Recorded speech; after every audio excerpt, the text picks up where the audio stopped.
Գիրք Հովնան, գլուխ 2. Եվ Հովնանը աղոթք արավ իր Տեր Աստծուն ձկան փորիցը և ասեց. «Իմ նեղությունիցը կանչեցի դեպի Տերը, և նա ինձ պատասխանեց.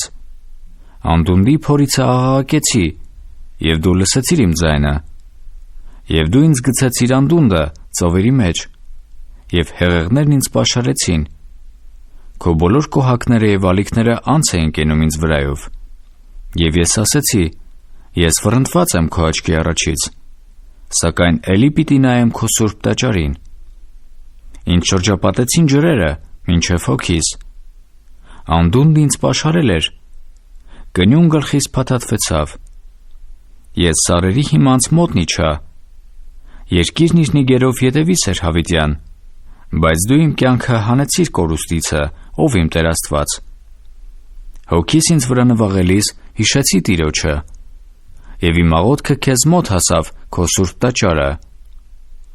փուչ ունայնությունների նայողները իրանց լինելու ողորմությունը թողում են, բայց ես օրհներգության ձայնով քեզ զոհ պիտի մատուցանեմ, արած խոստմունքս պիտի կատարեմ, փրկությունը Տիրոջն է, և Տերը հրամայեց ձկանը, և նա Հովնանին փսխեց ցամաքը»։